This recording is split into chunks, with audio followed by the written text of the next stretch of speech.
Hi, I'm Gabrielle. I'm from the IWW Montreal. I'm right now with the fellow workers from London that will explain us a bit about their organization and the works that they're doing there. So yeah, can you tell us a bit more about your organization? Yep, so we're a political collective based in West London. We're called Angry Workers of the World. There's a few of us who decided that we wanted to move to an area that we found politically interesting, so we decided to move to West London.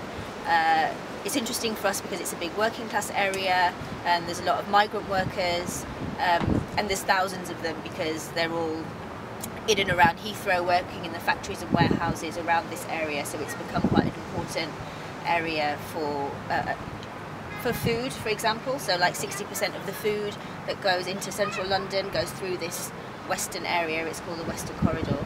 So we wanted to somehow take a bit of responsibility for this area, to be like, okay, what's going on here? What's the potential for organising amongst these workers who have no relationship to the left and the left has no relationship to them?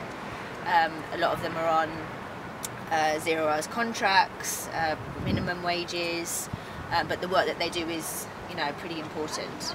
So yeah, we wanted to go there to see what the potential for organising was with our co-workers, and yeah, set up some other structures. So for example, we've got a solidarity network where people can come if they've got a problem with their wages or their landlord.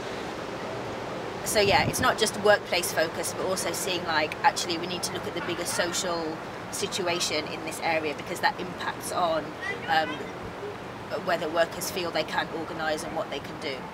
And how do you do all this organizing? How do you get in contact with the workers?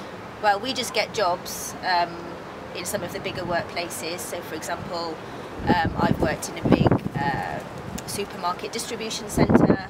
At the moment I'm working in a big a factory that supplies a lot of the food for the supermarkets in the UK. So there's thousands of workers within that company, and so we kind of go in, spend 2 or 3 months just finding out how things work. We write a work diary. We have questions in our head about okay, how is the production process organised? Who are these workers? So the idea is to have a kind of class composition analysis. So it's not very helpful to just think about yeah, we're going to deal with working class people, or it's who actually are we talking about here?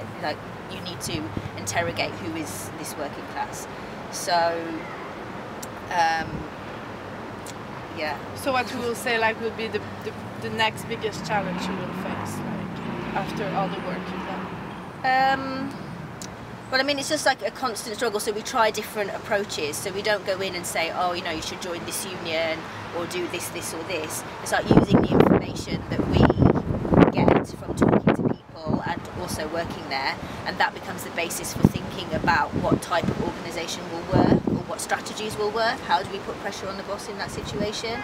What are the limitations of the workers themselves in terms of their migration status, level of English, all of these things that need to be taken into account when you're thinking about what could hurt the bosses and what could build working class power in that area. Okay, good. So thank you for answering the question, and I hope we will work together in the future.